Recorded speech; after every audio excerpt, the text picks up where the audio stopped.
Sippers, welcome to this episode of the Tea With Me podcast with me, Shane Todd. It's a US election episode.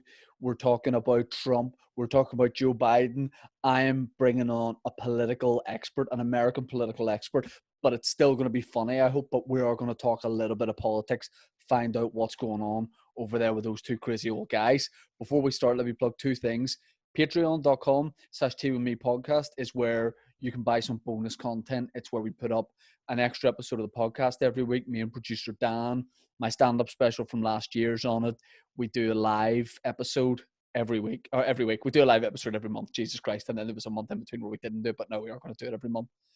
Also, I got a plug. So it's patreon.com/teawithmepodcast. I also got a plug Manscaped, our sponsor, one of our two sponsors. Manscaped is below the belt men's grooming. Listen, whenever you need to be a little bit more aerodynamic in the pants department, you go to manscaped.com, you find the Lawnmower 3.0. In fact, they've loads of products. I mean, if you've ever wanted to go on a website that has toner for your balls or wipes for your balls, you go to manscaped.com, use the code TEAWITHME for free shipping and 20% off. I have a little travel bag from Manscaped. I have the Lawnmower 3.0. Let me tell you, down there looks like, I'm running out of bald guys to say everywhere. It looks like Right Said Fred, the two brothers from Right Said Fred down there.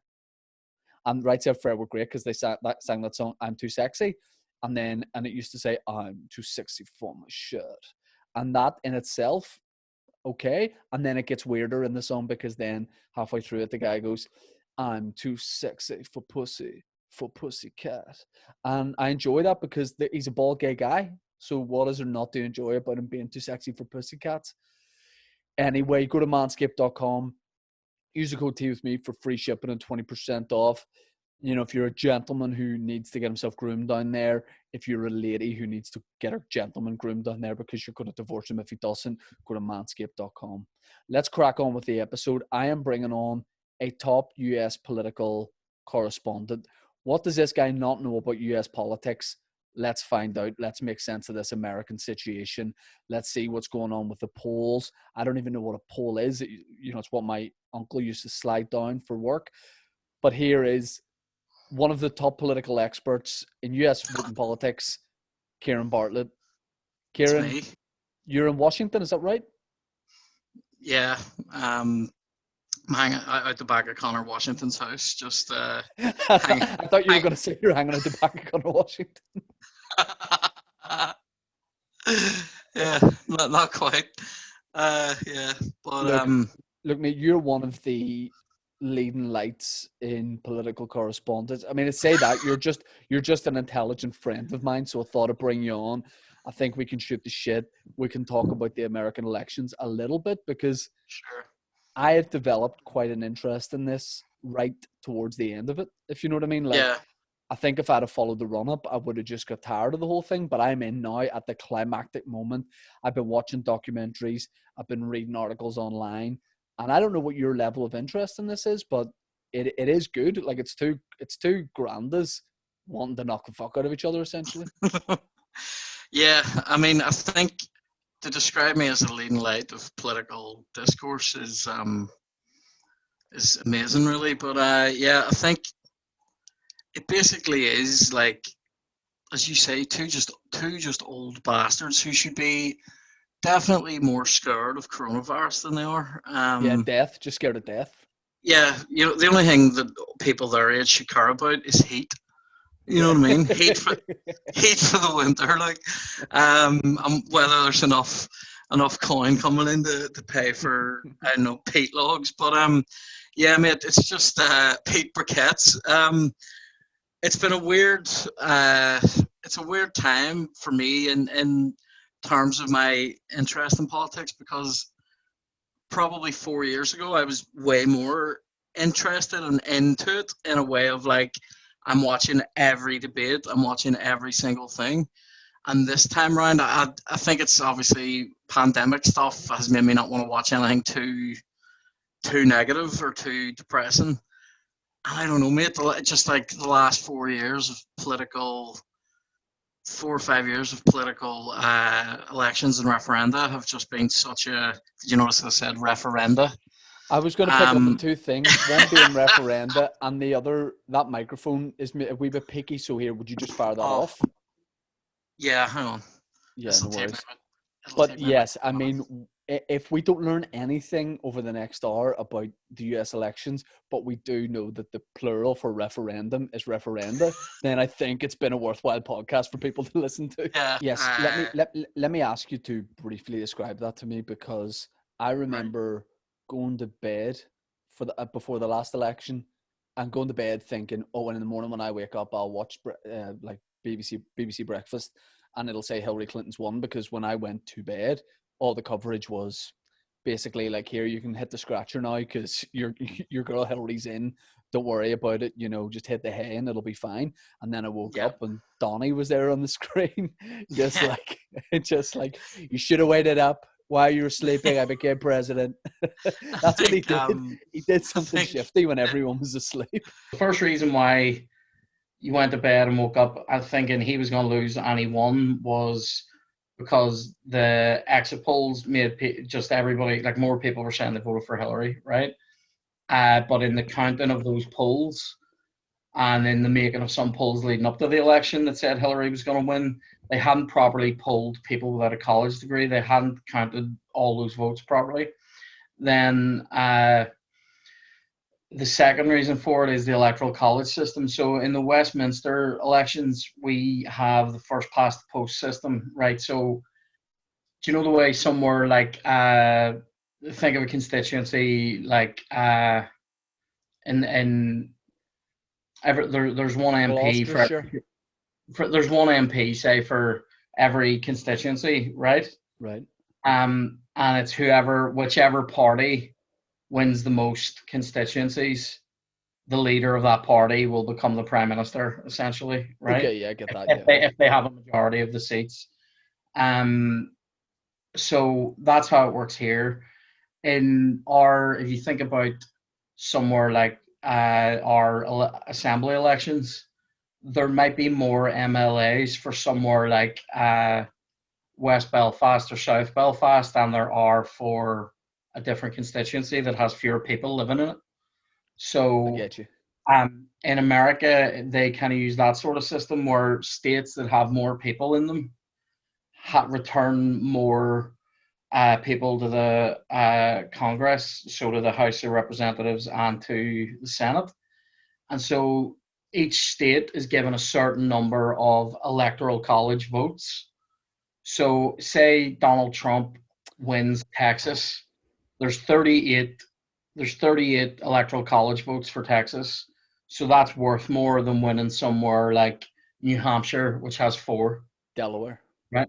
Yeah, I don't know how many Delaware has, but I think I've done well naming New Hampshire, putting that out in the hole. Anyway, so if he wins Texas, he might say he gets it'll be more than this, but say he gets 1 million votes in Texas.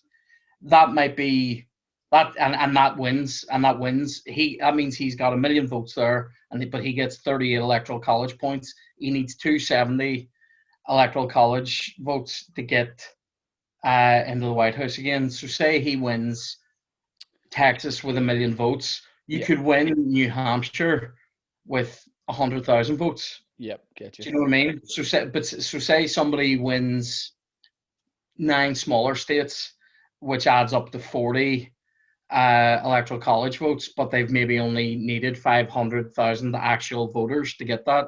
You're actually getting less votes, but you're getting more electoral college. So that's how he got in last time, was he won loads of what they call the swing states, which is like the states that, aren't always Democrat or aren't always Republican. Like the ones that decide the election are these ones that change.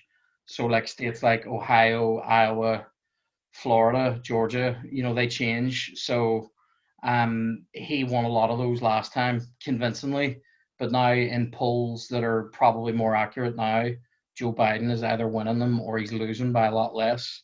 So that's kind of why it's complex now and why it could really be either of them, but likely to be Biden, but might not be. Do you think it'll be tough for Joe Biden? Because if he does become president, obviously, chances are he's going to die in natural causes within about 6 weeks. The issue is that if he runs out of heat in it, yeah, If that blanket slips off his knees, he's dead. Yeah, yeah. Like imagine he had to go to like a relatively cold climate to discuss something. He could die just at the thought of being cold. So Yeah, yeah, I mean, so I didn't have like much of an. I mean, I don't even have interest in local politics. Never mind American yeah. politics. But then I watched that program, Channel 4 documentary, Tweets from the White House, Oh, I which haven't seen it. it's just literally all about the amount of tweets Donald Trump had sent before he became president, and then how much his daily Twitter activity, because it's the ultimate like propaganda. It's instant. You can start a message and it doesn't need to be fact checked. It doesn't need to be anything else, and it just Yeah. becomes a thing. And like I didn't realize. I don't think I follow him on Twitter. And I'm sure he'll be devastated by that. But we got to get this. I mean, I'm going to throughout this podcast, I think I'll probably do quite a few Trump impressions, but I can just imagine. I can imagine him saying to his staff, like, "Love the McGoldrick stuff. We got to get this guy following me."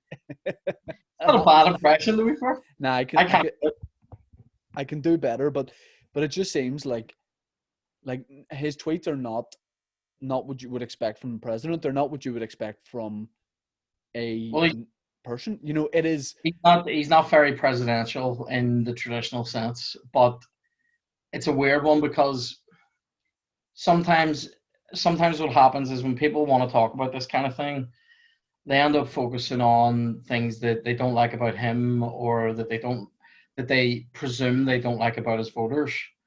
But in order to understand it, you actually need to think like his voters.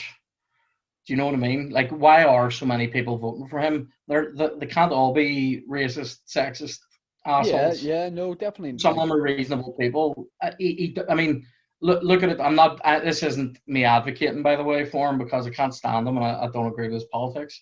Having said that, like, he has done things that would appeal to a lot of people in America. So they haven't been at war under him, which is a good thing for a lot of Americans because there was war for, the guts of 20 years with the Iraq wars. Then he has done things that help their business owners and rich people out by giving them different tax breaks. So he actually puts money into their pockets. Yeah, so what about as well when everybody's like, oh, Kim Jong-un's an enemy of America, he's got nuclear weapons or whatever, and Trump was like, get Dennis Rodman on the phone. He's like, Dennis, yeah, get your vest on and go over there and like sort it out.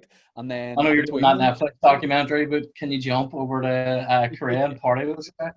Yeah, I mean, not that like 10 years ago, not the two guys you thought would bring peace between North Korea and America were basketball star Dennis Rodman and the Apprentice guy Donald Trump. But I mean, he seemed to go over to North Korea and like, never mind, like get the peace deal done, or I don't know if there's an official deal, but kind of some sort of truce. But like he did that amongst the backdrop of calling Kim Jong-un Rocket Man. And like I'm being really slight. He called him fat too. Like that's what's mad about it though, is that, as you say, two people 10 years ago, could you have seen that? It's chaos.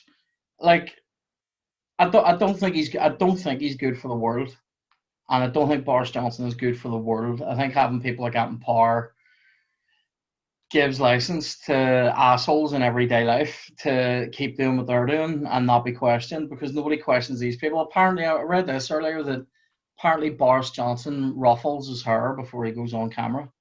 Well, 1,000,000,000%, and that has always been his shtick, because when he used to go on Have I Got News for You, and even whenever he was interviewed in the past, he did this thing, and comedians do it too, where Dylan Moran, for example.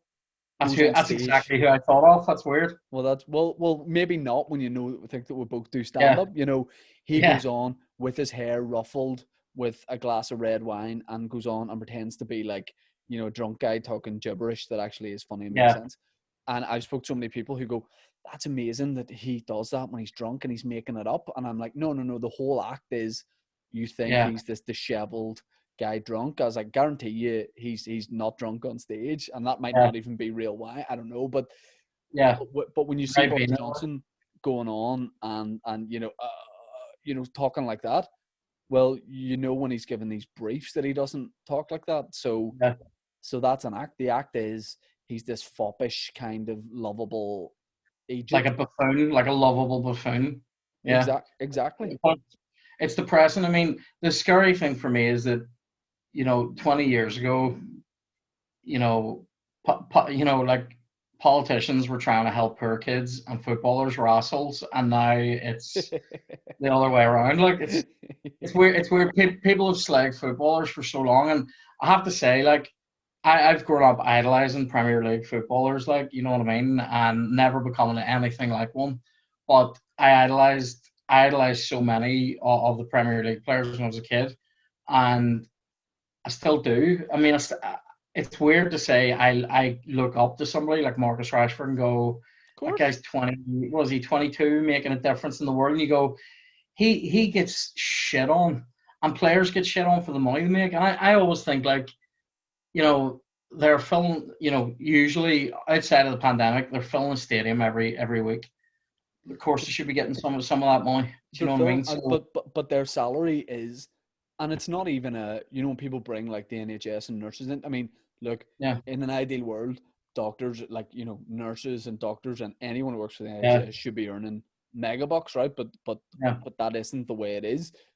But footballers earn millions, tens of millions, whatever. But that's relative compared to what their industry generates. It's not their yeah, fault that their yeah, industry is like, no footballer thinks that he does a more noble job than a nurse or a doctor. yeah, They don't think that.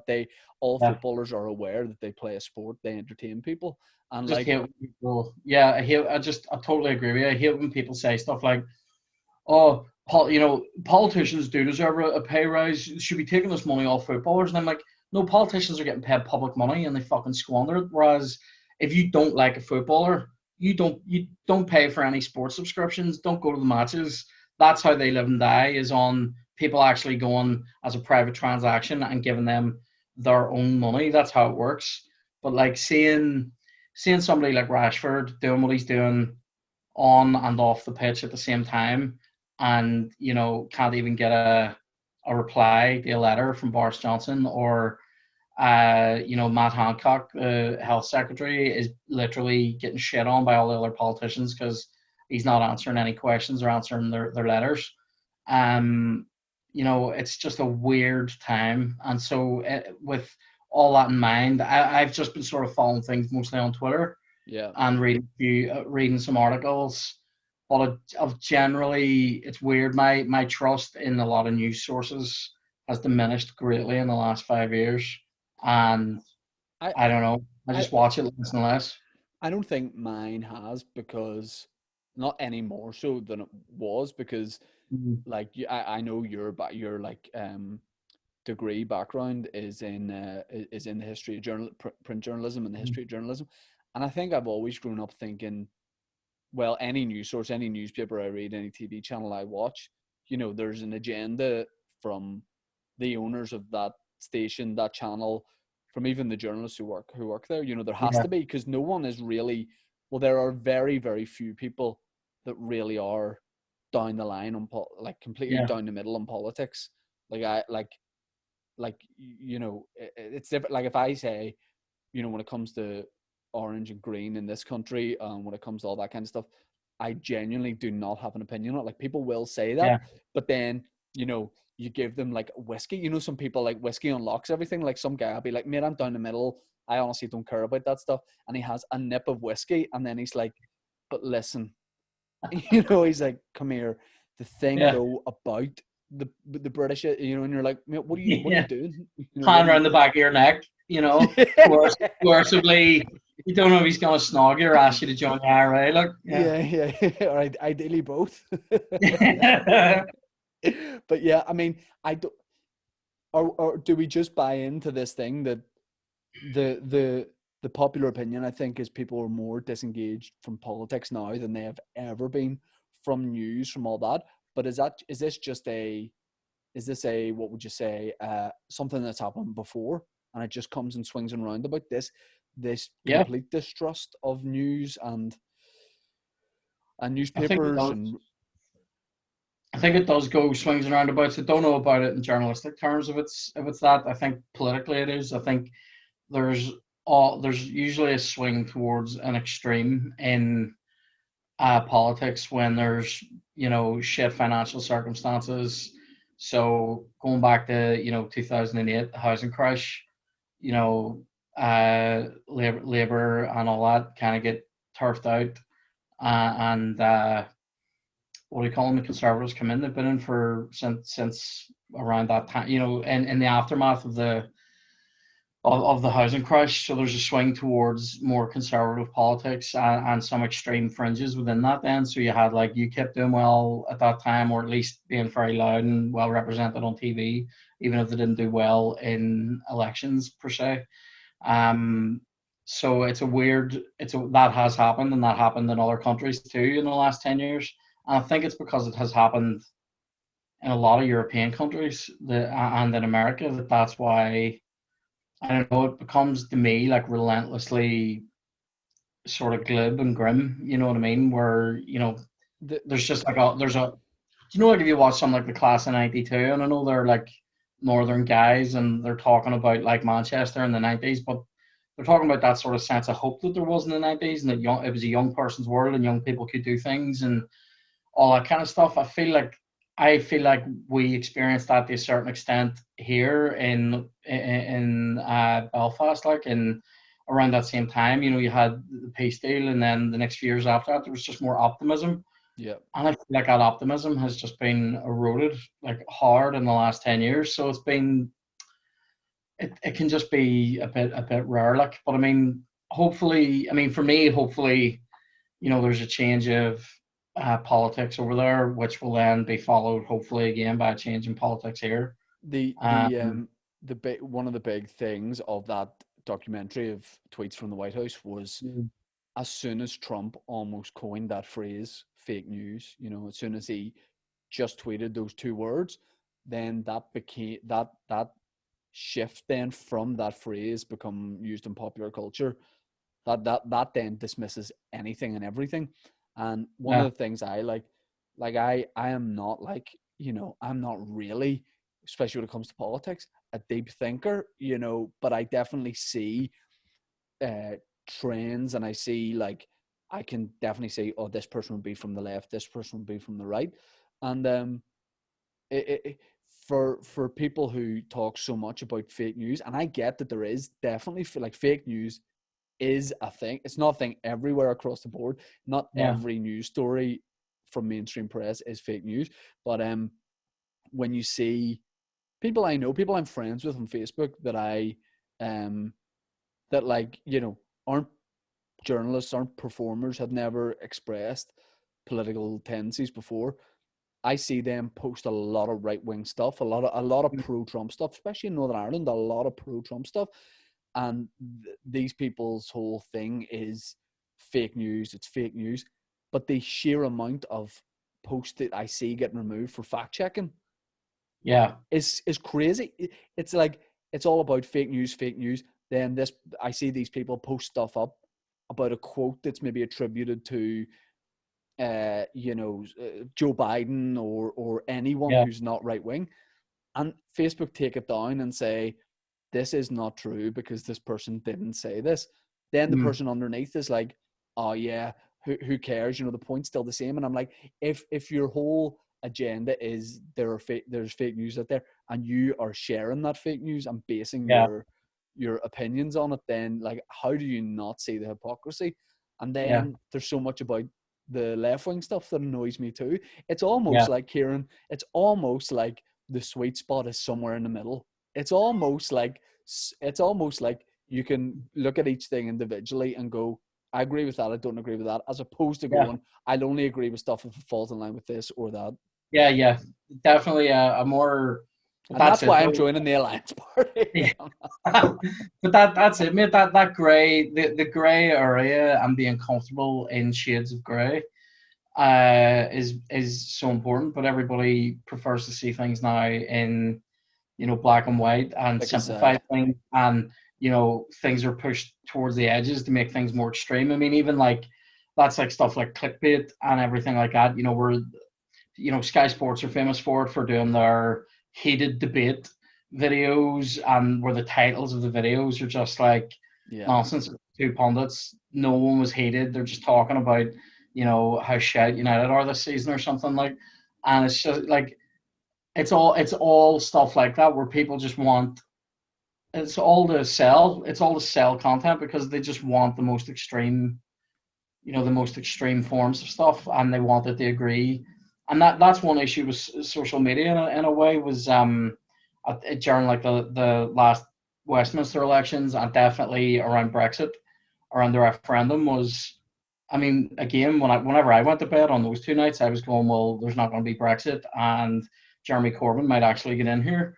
And it's like, wake up the next morning, it's, Brexit's on, and it's the worst performance Labour have ever had. But on my like Twitter feed, it was like, oh my God, Labour are back. So, and that's probably because Twitter arranges the stuff you're seeing based on stuff you've clicked before and stuff you've liked. So my politics obviously leaning more towards, the left than right.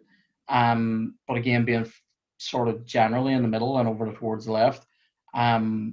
Like, that kind of thing has obviously reflected on what I'm being shown.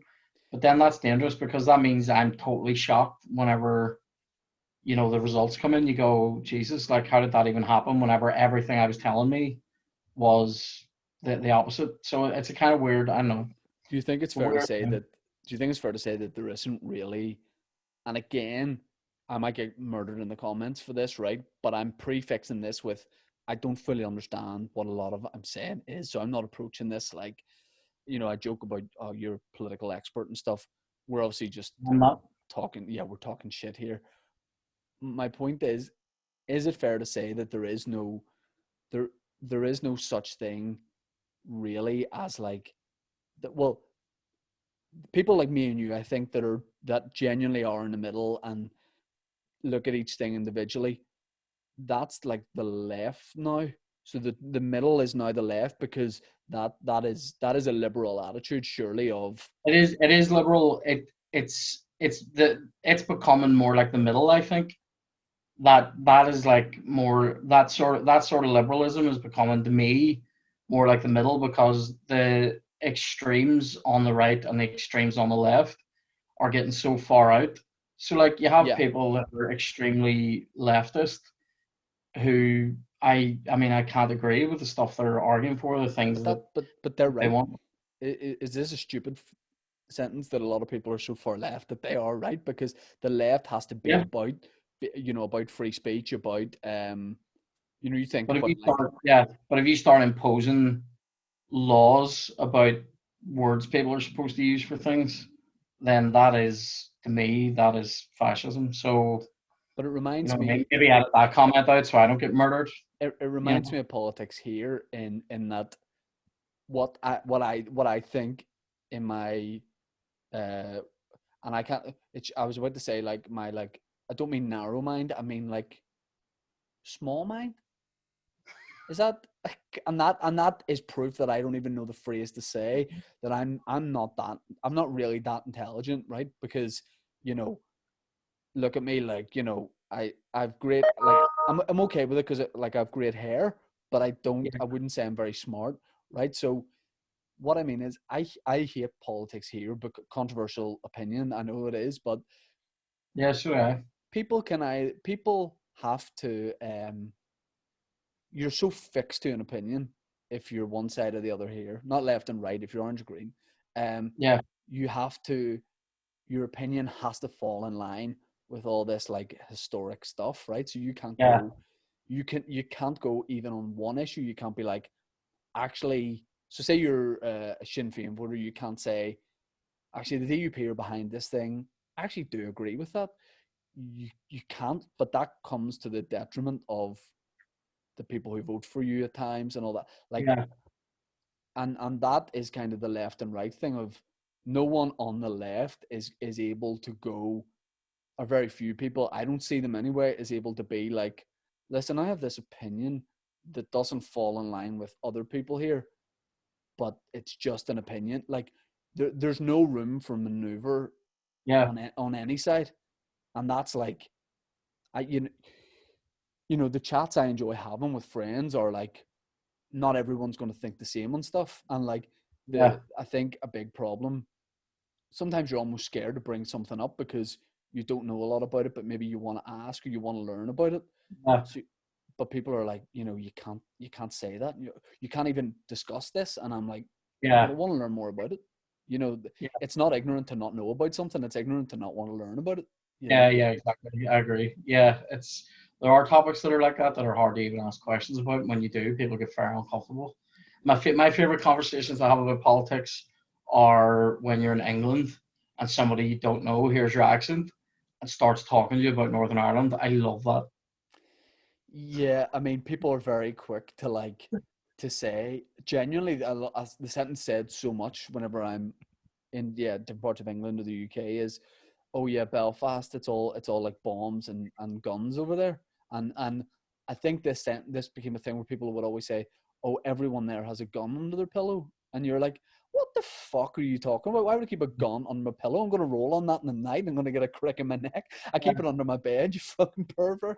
That's where I keep my Rennie under the pillow. You know what I mean? Who's he? I think there's something weird about that though. Like I think when the one I get a lot of when I'm over there is, how's it going over there?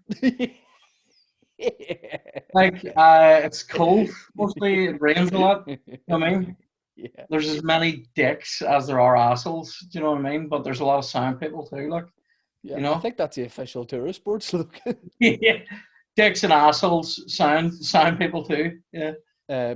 Trump has been cut today. Like his odds have been cut overnight, like significantly. He's as short as 23-20 for some people. Best price is 6-4.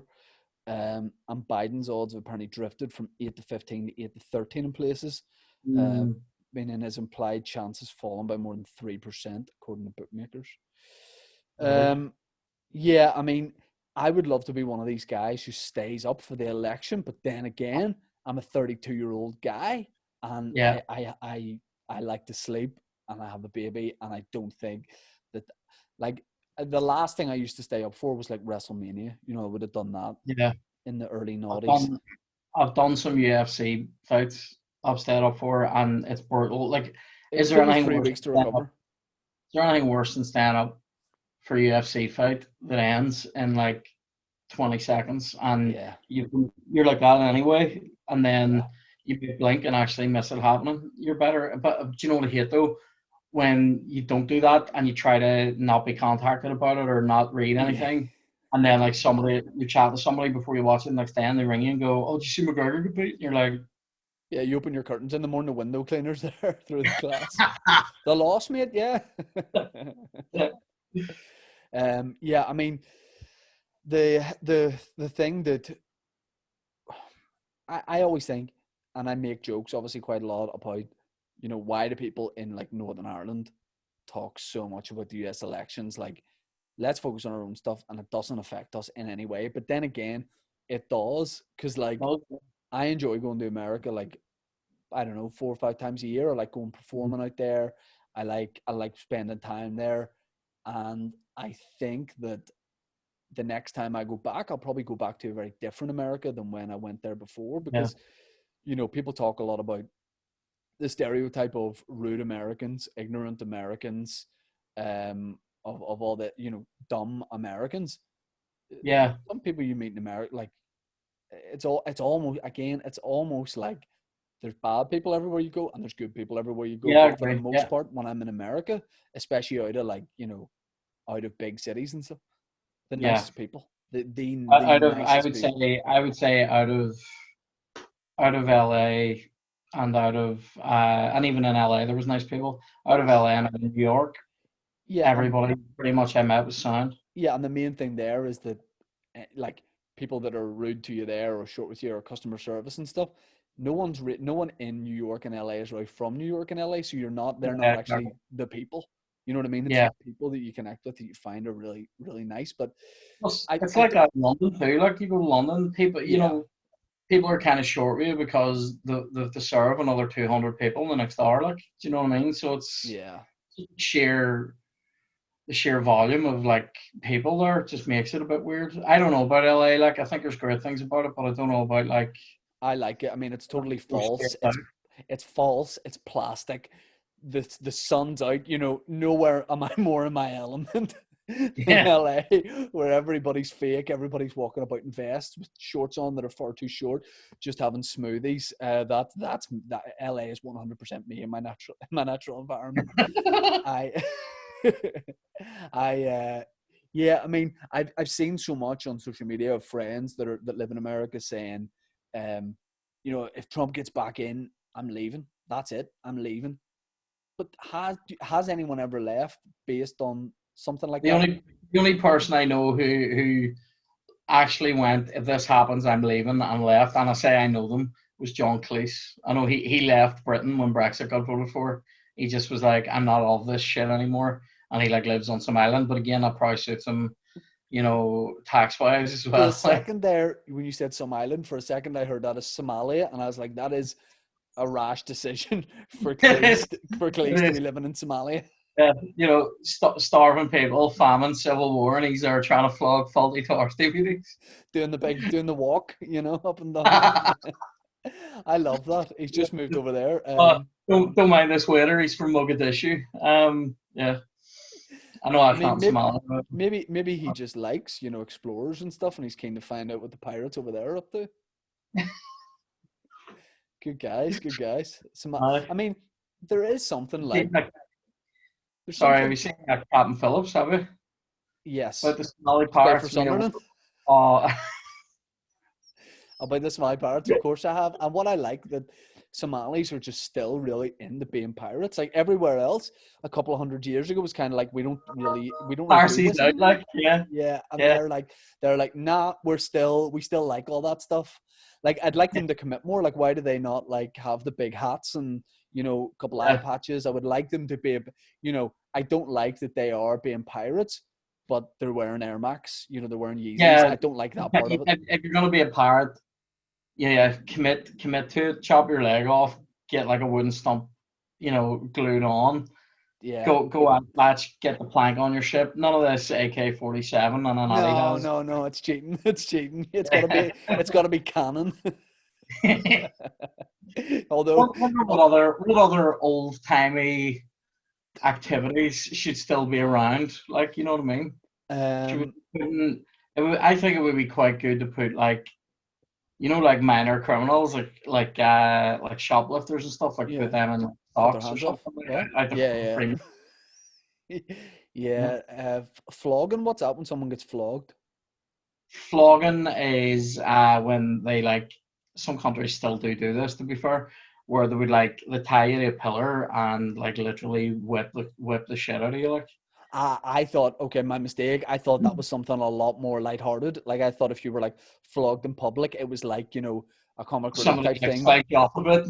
Yeah, well, no, I thought you sort of sat on above like a big pool of water and some people threw wet sponges and tried to fuck you up. Nah, it'd be like I know that they still do it in some like Islamic countries. Like, you know, you get flogged and you get so many smacks with a whip, like, you know, it's not great, to be fair. Yeah, let's not bring that back. Why don't we bring back I don't know. I've been listening to a podcast a lot about the Mayans and about also about the Spanish who went to Mexico, the Spanish conquest of Mexico. Yeah. That's very enjoyable. I don't think we should bring them back because they were fucking shit guys, but I enjoy that part of history and I would like to, I don't know if this is possible, I would like to witness, not the killings and all, but I'd like to walk around for a day in that time. Yeah, I think I've always been interested in like ancient Egypt, ancient Greece, like ancient Rome, and I studied ancient Greece and ancient Rome as well. But like, see, I watched this thing on Netflix the other day about this tomb in Egypt. I've started watching that too. Class. Yeah. Class. What about the fact that it's such a sacred tomb? They're opening it after 4,000 years, and the fella doing the digging's just like someone's mate. He's just like, we found something here, Kevin. And his mate's like dead on, like fired up. There's a doctor. I enjoy that the guy who's educated sits on his hole and waits to be called when something happens. They come and get him and go, here, look at this. And he goes, wow, that's amazing. Is there anything else in there, you lazy bastard? And then he goes and sits down again. And then, That's like me with stand-up. I just sit on the sofa waiting for a call to go and do a gig. and then, and then I enjoyed that the guy's name was Watchy, the guy whose tomb it was. They're like Watchy, and I was like, oh, if I was in Belfast, his name would have been Bougie. And Yeah. then there was how many times though? Do you ever like I'd be watching like an Egyptology documentary? How many times do you laugh at yourself when you think of the joke? Oh, mummy! Oh, like I do it. I laugh. I did that about 8 times already. I wouldn't say I laughed because I had a really traumatic incident whenever I was in primary school and we were learning about Egyptian mummies and embalming and all that kind of thing. Right? And I think I was in like, P3, P4, and I started crying in class, but I didn't think anyone saw me, but they did. And the teacher asked me why I was upset. And I said, because what if someone did that to my mummy? Oh my god! I know, I thought it was something that still happened. I think I definitely like. I'm gonna sound like a psychopath here. I think mummification is good crack in terms of like No. I don't want to be cremated, but I also don't want to be buried. I have like FOMO that is unbelievable. Like fear, Do you, fear of missing out. yeah, do I'd you love want to to be do, buried above the ground, like you want to do like a, circle. like a Ferris Bueller's Day Off kind of thing? Like you want to be, no, Weekend at Bernie's. Sorry, Weekend at totally wrong Bernie's, reference. yeah.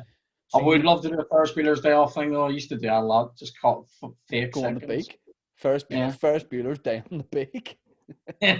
He's just hanging about Castle Court.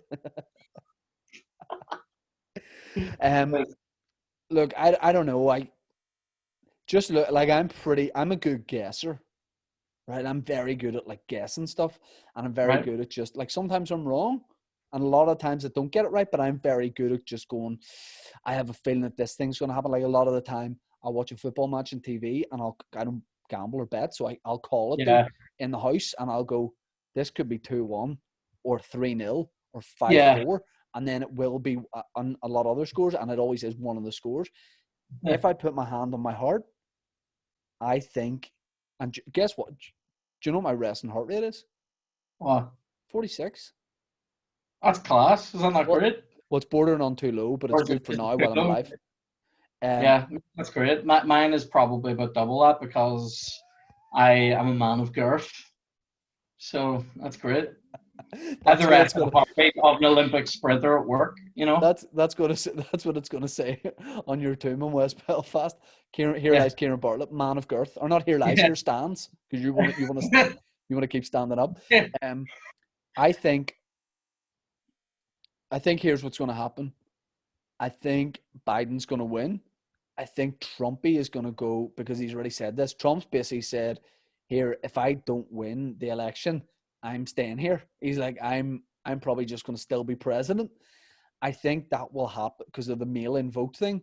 So I think what's going to happen is Biden wins, and then he's like, I get to be president, and Trump goes, nah, I'm staying on. Like when like Biden has his pound down for the pool table, and Trump will have finished his game, but then I think Trump is just going to ignore Biden's pound and just keep playing frames. That's exactly it. That's a great analogy, mate. Here, do you remember the pool table in Rathlin? Oh yeah, of course. I climbed up. And do you remember like we'd been all playing on it for ages, and then do you remember when we tried to like push the button in, the whole thing that holds the button in just came out, like that whole mechanism just came out. And we were able to play a couple of free games. I was like, see things like that where you're basically diddling a business out of like 50p.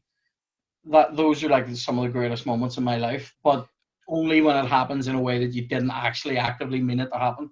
At 100%. I not really the same, but whenever I was in school, there was this in the PE department. There was this vending machine that nobody went. I don't even know why it was there. It was like pear drinks and like different wee fruit drinks.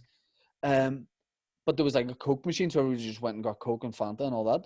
But this pear machine, I walked past it one day when I was in like 3rd or 4th year, and did a very young school guy thing of pulling down that, when you put your money in, there's a wee metal thing to get your money back. Yeah. I didn't put any money in. I walked past it, and just for the sake of it, because I was a young guy, and young guys like to do this kind of thing, Optimism. push down the metal thing. As I walk, I hear a ting. I go back, I look in, 50p. Great Take it times. out. I take it out. I'll go to class. I go to PE. On my way out of PE, swear to God, I go, nah, it's not going to happen again. I hit the thing, tring, 50p. I realized that if you, and here's the mistake I made, I told other people about this, so they cleaned it Yeah. out. I realized then if you put 50p in and ask for your thing back, it will give you two 50p's. Oh, wow. I must have made £6-7. And when you're in like third form, whatever, that's like the Yeah. tuck shops getting absolutely emptied. So Yeah. so A that's fiver would have made, like, you'd have been making mates if you had a fiver spend in the tuck shop. Like, no you know wait, what I mean? yeah, it would like only Because you this. literally, a fiver's worth of Astro belts will feed 100 people. Like, you know what I mean? I don't know anyone who was ever approaching the tuck shop with paper money. I mean, that was I just right time stuff. of stories. Right, hang on. Right, you've inspired me. Good. Here's a story. Here's a story about a vending machine in my school. Right, in Aquinas. Right, there was a vending machine.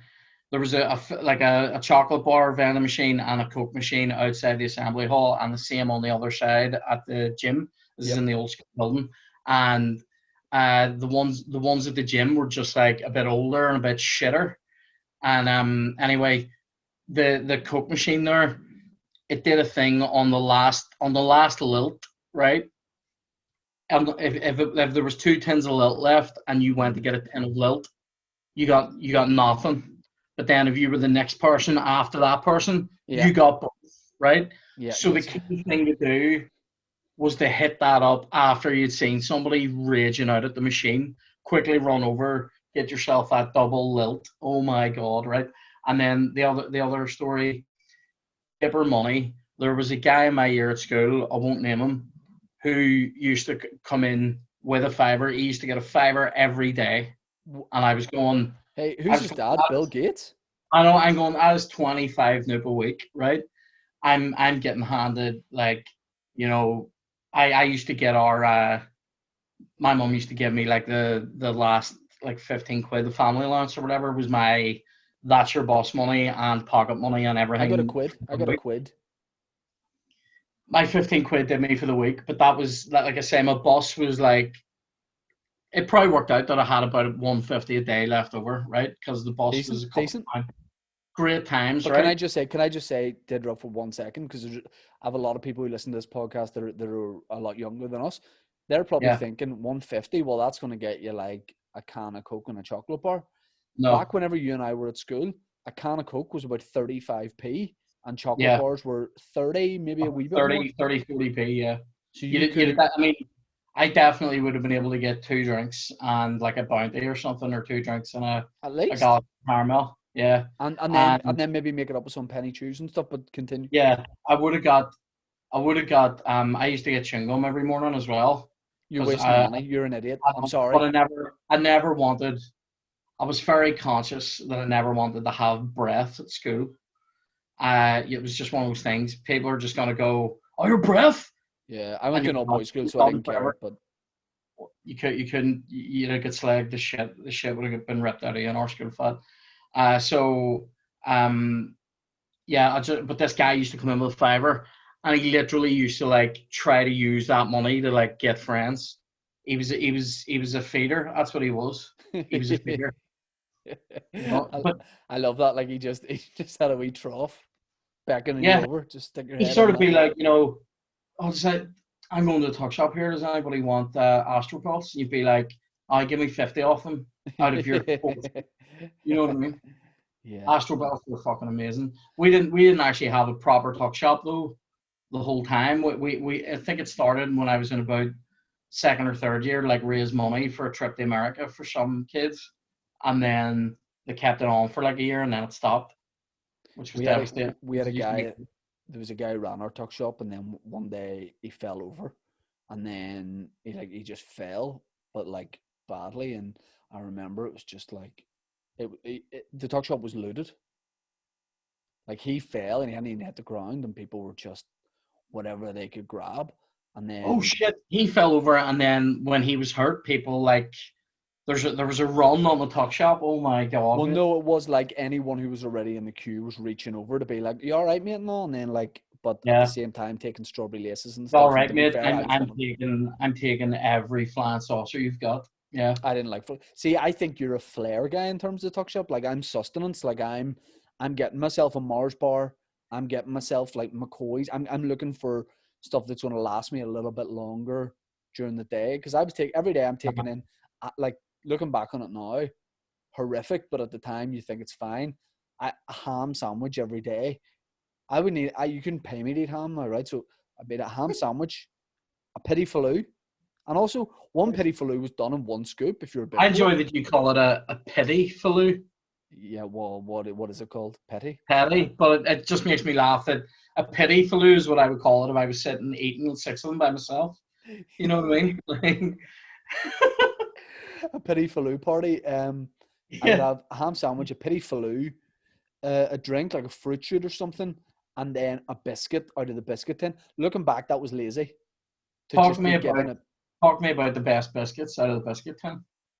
Do you know what you never would have picked, but when you got it, you would go, "This is fucking brilliant," but you would never choose to get it.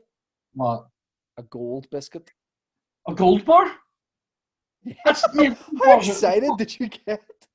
Mate, you're going, oh, you wouldn't pick this, mate. If there was fucking gold bars in my house, I was making them into a powder to fucking snort them. I loved them. No, what I mean is, it wasn't a box office biscuit, but when you got it, you really enjoyed it. Like I don't know, mate. If we're talking box office, we're talking Penguins. Right. See, no, Penguins see, were the Jim Carrey of the 90s. I think everything.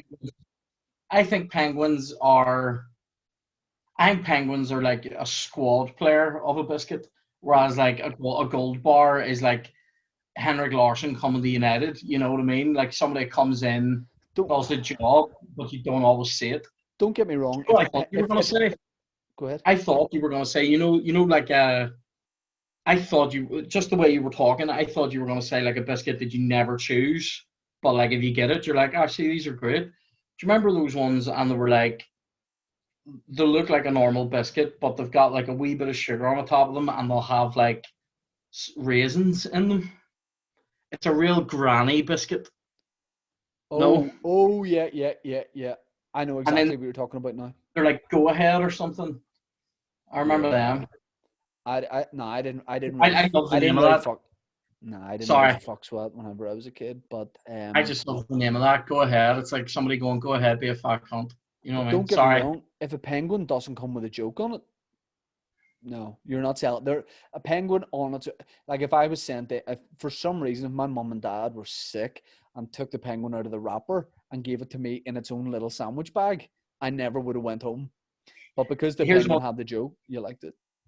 There was a time when my brothers went to university in England, but there was a time when one of them was home for a while, and he took like a year out, and he was home when I was still going to school then, but he hadn't been for a couple of years. Anyway, he was sort of looking after me a wee bit around that time because my dad wasn't well. My mum was sort of looking after my dad, and he started like he would give me like a Belfast bap for my lunch, but it would just be the bap buttered and like packed into like tinfoil.